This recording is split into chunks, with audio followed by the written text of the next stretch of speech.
Hello everyone, and welcome to the long-awaited ICC Affliction Damage Guide. I want to go through all the tips and tricks that I know to maximize damage as an Affliction Warlock in Icecrown Citadel. That may change down the line, but this is a great foundation that you can build off of and learn other tricks from your friends or discover on your own. If you like what you saw, please like, comment, subscribe. All that stuff helps immensely, and I hope you enjoyed the video. Alright everyone, let's get straight into it. With the first boss, Lord Marrowgar. Now, Lord Marrowgar is pretty simple. He's gonna basically sit in the middle on pull. You can precast this. I would use Wild Magic. And he just moves very far during Bone Storm throughout the phase. There's not a lot you could do. The only thing I would recommend is when the bone spikes go out. There's usually, I think, 3 of them.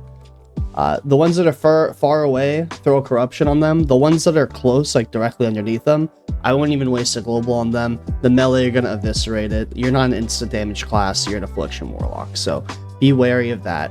And as he's moving around the room, make sure that you don't let any of your dots drop. That's about it. Marrowgar is very straightforward. Let's move on to Lady Deathwhisper. Lady Deathwhisper is a little complicated. You're going to have the boss with the shield starting here, and then you're going to have the 3 adds coming around during the fight on the right side, and the 3 coming out on the other side. Now, sometimes they have immunities and you can't really deal with that, but you can Wild Magic and roll your dots on Lady Deathwhisper this entire time. I would strive to do so. It's not entirely too difficult, but it will min-max your damage. If you can keep a Never Melting Ice Crystal plus Wild Magic Corruption on the boss the entire time here, it'll be very nicely in a run. With the ads, I would corruption them as they come in, because sometimes they come in slowly, especially these caster ones in the back. They like stop and cast as the others are moving in. Sometimes they get death gripped in, which is very convenient, but I would throw corruption on the ones that are far away and then seed as much as I can on these. Hopefully get some eradication procs as they're coming in, but try to corruption them as they come in and seed when they're grouped in more than 3. And you should be in a very solid state, but rolling your corruption on Lady Deathwhisper is ideal the entire time. In the second phase, you guys are going to move into the middle. I don't know exactly what strategy your guilds are going to be using, but we're using the one where we're moving Lady Deathwhisper left and right the entire time, just in the middle, and the range are going to be statically in the center the entire time. This would be a great place for your port, or in the first phase, you can use your port a little bit closer to the boss to get out of the melee range if there's like a death indicate or something. There's a lot of good uses for port. I'll try to cover them as we move on, but it's mostly just min-maxing the ad damage. In the second phase, I would just throw a corruption on the ads and get back into the boss, and keep an eye out for kicking. It's very clutch. You could death coil or fear your friends to get mind controlled and be the hero that the raid doesn't deserve. But there's a lot of movement min-max, and always keep an eye out for the ghosts. That you're gonna have to move for the spooky ghosts because they will kill you. So that's about it for Lady Deathwhisper. As I learn more, I just want to say I'm going to put a pinned comment below this video and add all the tips that I learned going forward from here. I don't think there's going to be that much you can add into this fight unless the positioning and strategy changes. Now let's move on to Gunship. You kill it. Now let's move on to Saurfang. Alright, Saurfang is very interesting. It's gonna summon these 5 blood beasts that are in like this star formation, or it's gonna like move a little bit to the like slightly tilt over, and the star is gonna look like this. There's 2 different formations the blood beasts come out, and you want to set your port back here. Set your port over here, because if you're over here and the blood beasts come out and you're damaging this one and it's like slowly coming over and you get the debuff, if you're Alliance, you can use Human Racial to break the damage, or the slow, sorry. And if this gets too close, you can port back if you're Horde or not human, and you got to get out of there quickly, and this will save your life. So drop your port here. It lasts 6 minutes. It should last the entire duration of the fight, but I would blast all my cooldowns. Wild Magic, of course, because you get a full snap the entire time on Saurfang, and roll that. When the blood beasts come out, the way we had it was that we had like 2 range to each one, and then the melee blew up this back one. So that one will be instantly deleted. So I wouldn't put any dots on the melee one because it'll die very quickly. There's not, like, you're not going to get a lot of uptime on your abilities there. But if it's within range, wherever you're positioned, maybe you're over here, maybe you're over here, I would put corruption on as many of these that are within my range without compromising my position. Like if this one's too far away, screw it. Like that's just how it is. These are supposed to die very quickly, so you will not get a lot of uptime. But getting multiple corruptions up and maintaining your dots on the boss is essential to min-maxing your damage here. And if you're assigned this one, it would be like corruption, corruption, corruption, maintain dots, shadow bolt, shadow bolt, shadow bolt. Hopefully it's dead. Between the boomkin somewhere, knocking it back, and getting threat on these, or like some fire mage who's gonna, this one's gonna follow it out. Like you can't really do too much damage to those as you're doing it, but that's about it for Saurfang. Special note, if you get a mark, pay close attention to your health. You might have to health soda death coil. That might save your raid and yourself a lot of time. Now let's move on to Festergut. Now, Festergut's a pretty straightforward fight. You're gonna have your stack target, and you're gonna be like over here, and then they're gonna get the spore, and you're gonna go over there, and then you're gonna go out. And that's basically the fight. The spore debuff, you can shadow ward as you're moving back, but what I found really nice is that I can still hit the, my stack target was over here. I could hit the boss over here, so I would set my port back here, so I could spread out easily. Like the spore would go out, kaboom, I move in,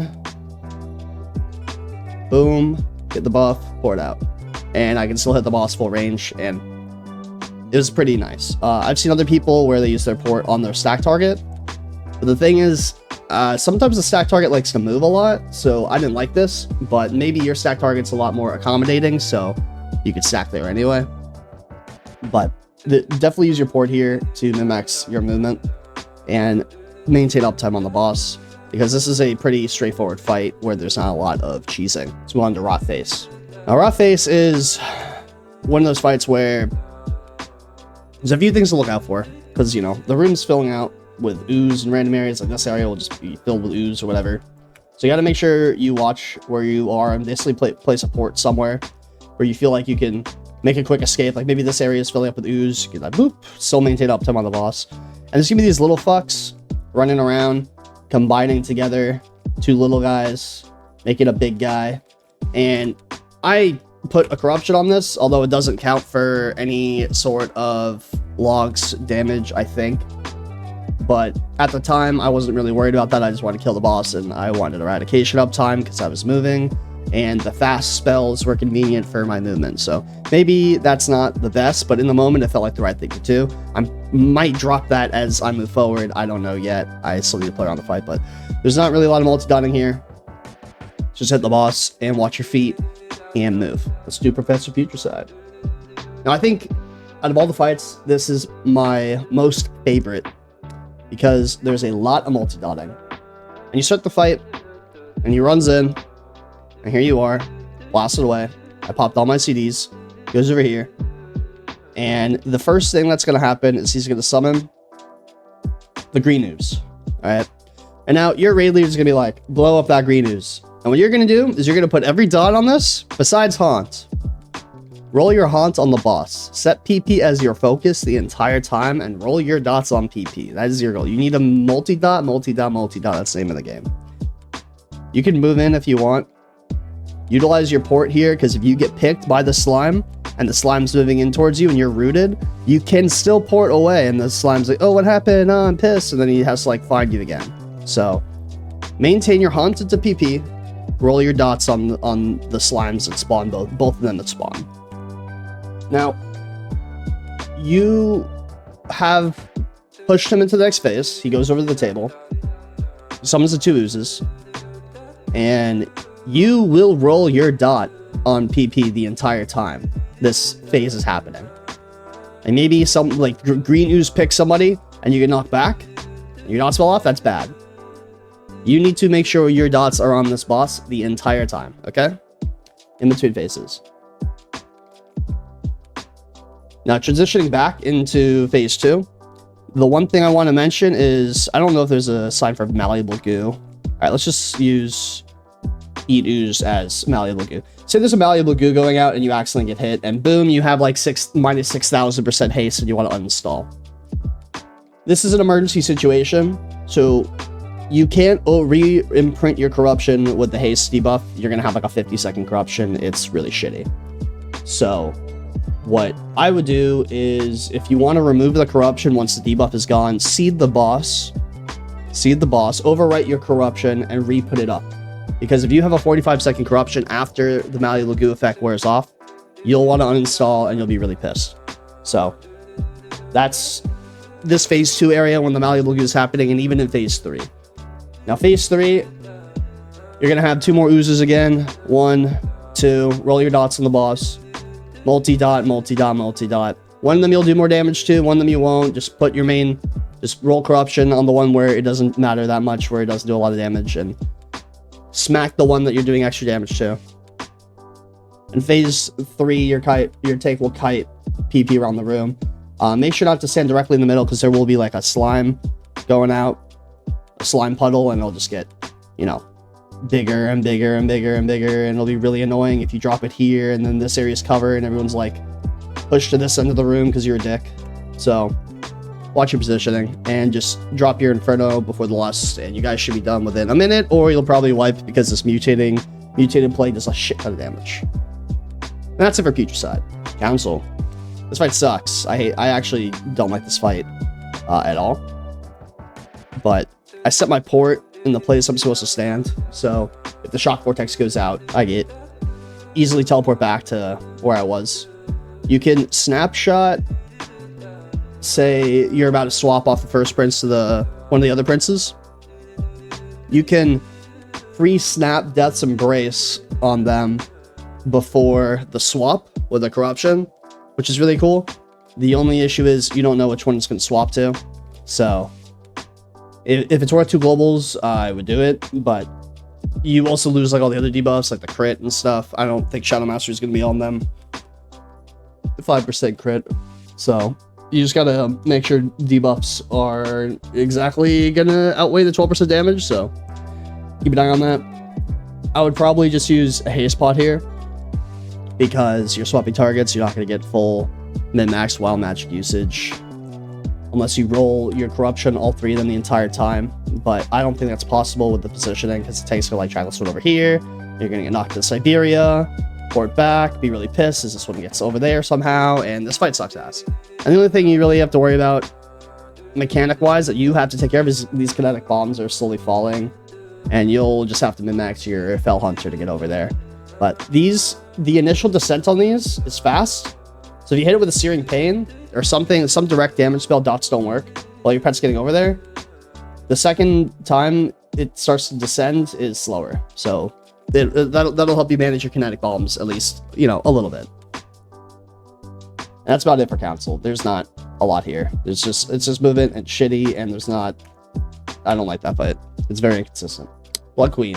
So hopefully for Blood Queen you get bit relatively quickly, but there's really not a lot going on here besides I would port in the spot that you're supposed to stand, because we had assigned positions for everybody for the blood vortex air phase cringe stuff. So if you get bit, it's really nice because you can snapshot that 100% damage onto the boss with your corruption and roll that the entire time. But in terms of personal damage min-max, I mean, there's no multi-dotting. I don't even know if I'd roll a wild magic, because if you get bit early, then you just override it and it doesn't matter, and you can just haste pot off the rip and it'd be better. So I would haste pot depending on my bite order, because you'd overwrite the corruption anyway. If you're like later at like 75%, maybe add wild magic off the rip. The bite's normalized, so it doesn't even matter if you're parsing anyway. It's just trying to do as much damage as you possibly can. The Pact of the Darkfall, and you'll have to move in forward in the middle and stack, and then it fades. Don't have to really worry about that often. And then the fire, if you get the fire, thanks to the Swarming Shadows, you should just put it in a place where nobody would really deal with the fire, like against the wall. That's about it. It's like pretty chill. there's not a lot of damage stuff that you can do here, unfortunately. Dreamwalker, honestly, like, some healer designed this fight, and you don't have to do anything besides damage. I mean, each of the ads does something. You can kick the Archmage. You have to focus the Blazing Skeleton. I'm going to put the ads in the order that you should worry about them, because this one's the most important. Then these fuckers, they reduce the healing that you're doing to the boss. Then probably the Blistering Zombie that chases people like a sociopath. Then these kind of just like don't really matter as much. The Williams. And this is the order. So always kill this. Then focus on these. And if this guy's still alive, this guy explodes. This guy just casts a Frostwall Volley, just kick it. This is like a big just idiot. And once this idiot dies, it spawns the worms. So this order, just remember that, and you're good. That's it for Dreamwalker. It's a healer fight. Now Sindy.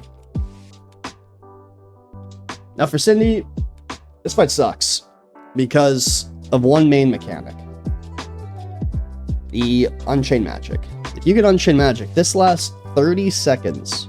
And every time you cast, you get a stacking, damage dealing when it explodes debuff, that stacks infinitely. So because there's so much damage going out and you have the constant damage of Frost Sword the entire fight, when you get this, you probably want it to stack to maybe 2 or 3, then you stop. What this means, your dots will fall off the boss and you will be pissed. So I would hate spot for this, first of all. Second of all, the way we did it is we used the stairs. So I would drop my port here, because when Sindy pulls you all in for Blistering Cold, this ability, you get all flung in from wherever you are unless you resist it, and then you just port instantly and keep damaging the boss. So that's going to be almost the entire fight where the blistering and the porting is going to happen. So make sure your port is maintained. This is a long fight. You will have to redrop your port. Now, the other phase that's worrisome is the block phase. Now, there's going to be 6 blocks, and it depends on how you guys are doing it, but we stacked 2, 2, 2 together. The most efficient damage for these without breaking them is seed. I seed the first one, like the middle one, and it hits these.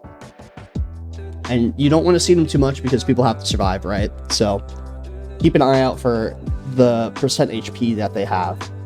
And don't spam seed until you go. Until somebody gets broken down, they die. Just keep an eye out on their health, because other people are going to be dotting, mages going to be living bombing.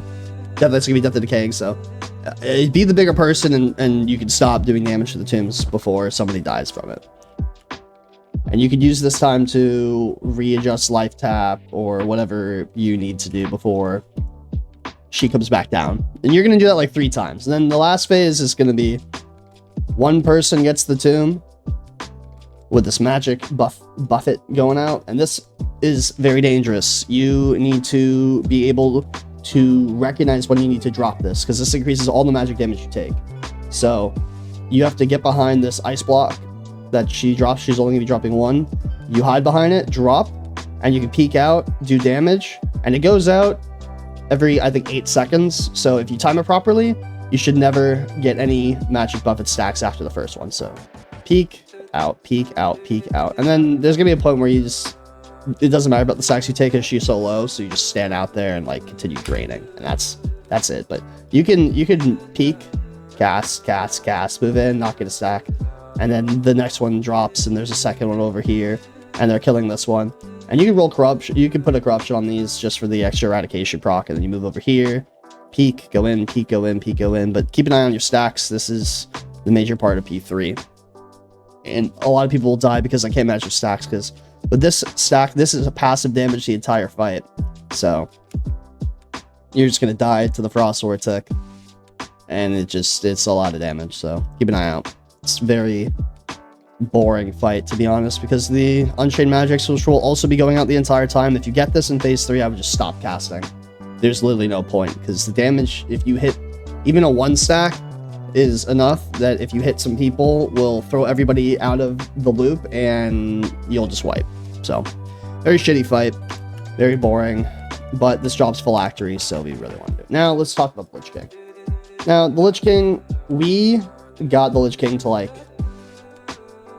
52% on the PTR. So there's going to be parts of this where I can only explain so much. And at the start of the fight, I would drop my port. Drop your port over here, near this crust, the crumble, for phase 1.5. But off pull, you're going to be standing maybe over here, maybe over there with all the range, and you're just going to be pounding into the Lich King. The Lich King's going to be spawning these like 3 ghouls and a Shambling Horror. You could doom the Shambling Horror for later. And when the ghouls are getting low, I roll a corruption onto them. And this just gives more rat up time, and they have to die anyway. They don't count for details, but it helped like round out the damage on them from the early like disease ticks, and it would help the tank. And you just watch out for Shadow Trap, and you move. And you push them, and the tanks are managing the ads, and you're rolling dots in the ads, so you're doing single target to the Lich King. There's actually not a lot you have to do P1. But P2 starts to happen. Hopefully there's no Shadow Trap near your port. You port out. Lich King goes to the middle. Now we're in phase 2. Your port's still here. Now I want to mention this Shambling Horror is a frontal shockwave. And it'll kill you. So watch out. Now these Raging Spirits, I don't know if there's an icon for Raging Spirits. We're going to use Plague Siphon for Raging Spirits. Now, there's going to be these Raging Spirits. There's going to be about 3 of them. And then you have to clean up the ads. If you don't have a disease left and the Shambling Horror is high health, that's probably going to be a wipe. But you're going to be stacking range on one side and on the other side. And then the melee are going to be over here somewhere. We're going to use Demon Hunter for that. This is going to be the melee. And this is going to be facing Lich King. And these Raging Spirits also have a very dangerous ability called Soul Shriek. I don't know where the icon is, but it's a frontal and it's very dangerous. I like definitely watch out for that as well.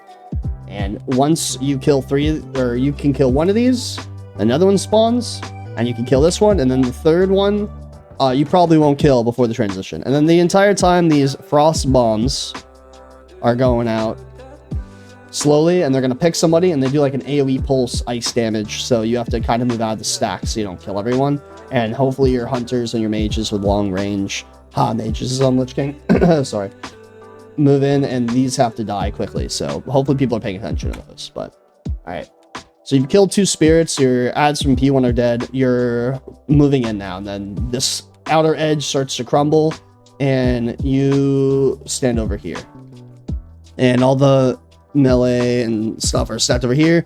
You probably have 1 Raging Spirit left, so maintain your dots on this and re-put your dots up on Lich King. I would haunt Lich King and still roll your dots on the Raging Spirit. Now at this point, this is when the infamous Valkyries spawn. And there's gonna be 3 Valkyries, alright? And hopefully this Raging Spirit's dead. It might be alive. You just have to use your judgment.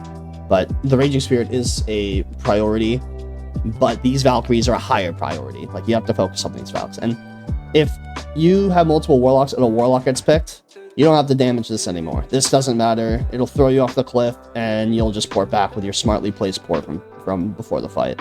And then it goes back in the middle.